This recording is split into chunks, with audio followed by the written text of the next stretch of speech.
Okay, this next segment is about flow. It's about that transcendental state of awesomeness in games. So, flow, this is one of the key things that we try to create in players as game designers is to get them in this state of flow, to get them in a state where they feel like they are Neo out of the Matrix, where they do feel like Superman, or they do feel like Thor, where they do feel like the heroes, that they have an unstoppable quality about them. That flow, that they're just taking it out left, right, solving puzzle after puzzle, right? That flow. You probably know what I'm talking about when you maybe have been working on a project or you got a whole bunch of to-dos and you're just getting through it, boom, boom, boom, boom, boom. You're in a flow, right? So let's look at flow. So flow is a state of exhilaration, deep sense of enjoyment. Flow is the mental state of operation in which a person in an activity is fully immersed in a feeling of energized focus, full involvement, and success. And I'm not going to even try to pronounce Mihaly's last name. So this is what we're talking about, getting players into that flow. And in game design, we actually have a term for it that is incredibly creative. We actually call it game flow, okay? And we actually have a chart for it too. And you may remember this chart from the very first introduction episode, where we basically have challenge from lowest challenge here to highest challenge, and skill level of the player from lowest skill level to highest skill level. Now, depending on the challenge or whether or not there is enough challenge to the skill level, you're either going to create apathy where players don't want to play because they're too bored, or you're going to create anxiety on the other side, right? So you have anxiety on one side and you have boredom on the other. And then right in the middle here, this is where you have your flow. This is where you want to keep your players, right? This is where you want to keep the participants at, so that their skill level and their challenge is always being matched up together. Yeah? And that is game flow. Now, we're going to get a little bit more later into different types of techniques that you can use. For instance, in affordance, we have a lot of tips of how do we create that flow. In leveling, we have a lot of examples of how to create that flow. But one of the things that you can use besides that other graph, and this is, more of a deeper dive into getting people into a state of flow, is actually we're going to flip the graph around and we basically go towards more of a understanding of how we need to increase, the skill to the challenge to create a wide variety of emotions. So for instance, down here, when it's really low skill level and really low challenge, we have apathy. Now, as we move up, it actually turns out that when we have an ease of skill and a low challenge, it actually becomes relaxing. It's almost like a Zen thing. And we know about this from the different types of games, of submission games, remember, in our whole aesthetics. So here we see that aesthetics of submission and relaxation games happening. Now, on the other side, if we keep the challenge level increasing along and don't increase the skill level, then we go from apathy to worry, like, oh my gosh, don't think I can handle this, up into anxiety, right? Where basically people have no idea what to do and they're totally anxious the whole time. This you want to kind of go away from, right?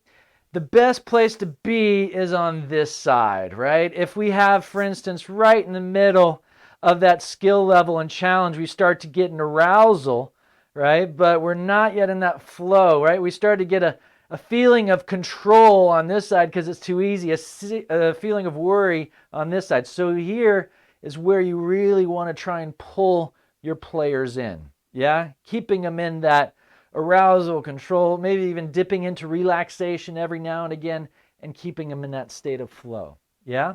So let's look at some keys in understanding how we get into this state of flow. First of all, we've got a couple of different points.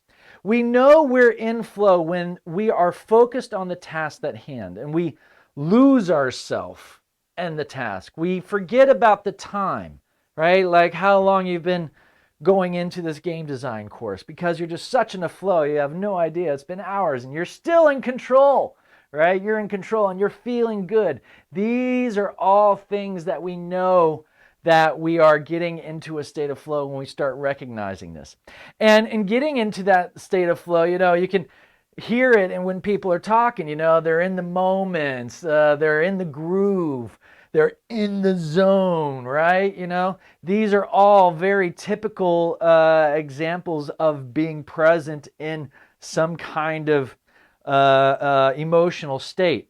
And then you have, for instance, we're in the present, we're on a roll, right? We're wired in, okay?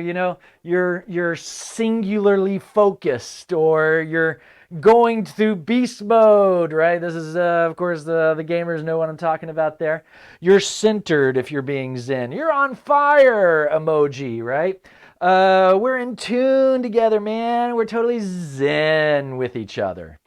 You folks understand what I'm talking about, getting in the flow, how you recognize it. You've all been in this state, I hope, at least once, probably multiple times in your life. So yeah, just recognize that. So how are we getting into the flow? What are some tricks and ways in which we will get into it? Well, we're going to be looking at a bunch of different models, for instance, the fog model later. But right now, I want to just talk about the different conditions you need to have for creating flow. First of all, you have to be motivated for the task, and you should have a clear purpose. That is why creating a clear goal with a measurable outcome, time, duration, and rule set is so important, so that you make sure that first condition is met. The second condition is there should be given immediate feedback on how well you are doing. If I'm going to do something and I don't get feedback for an entire week about how I've done, I'm not going to be in that state of flow too well. And thirdly, there must be a balance between how you experience the challenge and how you perceive the level of your relevant skill. And that's what we were talking about before. Remember that balance between skill and challenge. And most importantly, the perception of the player. Like, you may think it's not challenging enough, but the player may think, oh man, this is way too challenging. Or the exact opposite. And that is why it's so important to play test your game. Now let's talk about this flow channel, okay? So one trick in which to get people into this state of flow is start with relatively low difficulty to make the games playable for beginners. And then what we do is we gradually increase the difficulty of the challenges. Now, the increase mustn't be too slow or players will get bored. But it also mustn't increase too fast or players will get frustrated because they fail too often. Right? You cannot design flow in one go. You have to test it. You have to play it. You have to try it out yourself. So let's look at how we actually build this level of flow. And what I like to do is to tell about the three acts or the three stages.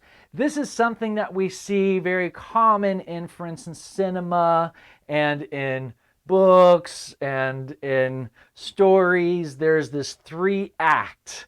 And it's, in a way, our minds are programmed to understand these 3 acts, right? And so as we design games, it's much easier for us to basically adhere to the 3-act structure, whether that's in a level itself or over the whole game in order to piggyback onto all that pump of knowledge and awareness about the three-act structure that's been going on in people for decades. So let's look at that. First of all, we know this on this side we have our difficulty of the challenges, but here instead of skill we have the percentage of game completion. How much have we completed the game?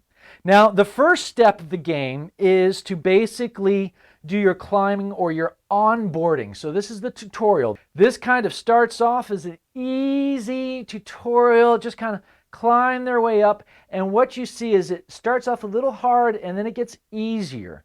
Yeah, and we have this little rest right here. Now after this rest, that's when we get let out into the world, we start fighting, we start coming across a lot of different challenges, and we start seeing some boss fights as those challenges get more and more difficult, right, over time. And then we have level off with another rest, right? After a boss fight, you have a little rest. You come to, oh, that was intense, all that big fight. So, and then after that rest, we go on another climb again. And here we find our end boss fight, the final boss. And you can see this is the tutorial, the start level 1 Padawan.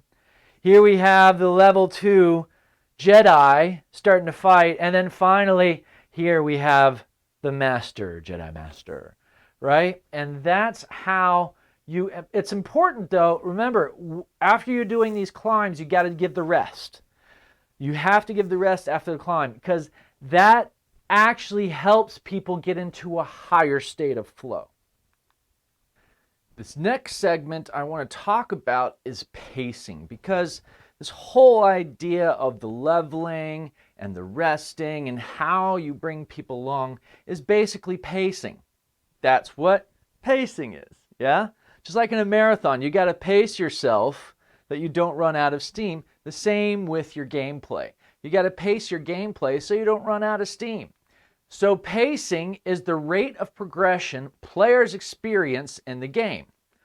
So we've already looked at this whole leveling scheme from tutorialization, onboarding, through learning the skills and the mechanics to final mastery with the boss fight. But essentially, pacing, it doesn't take this real easy linear structure. I just kind of made this to really make it clear what's going on. A real kind of game, you really have more of a dynamic structure going like this, where you have, the engagement that's going on one side, and you have the time on one side. Now, this is, of course, being taken from a movie, Star Wars, where we see, all the kind of interactions that's happening, the actions that are happening, and you see this kind of woo, woo, woo, woo, woo, right? Up and down. That's pulling people into the story, because each one of these resting places basically a quick breather so you can take them to the next higher level. Yeah? And so it's got to be a nice variation of back and forth, resting and back and forth. And that is basically pacing.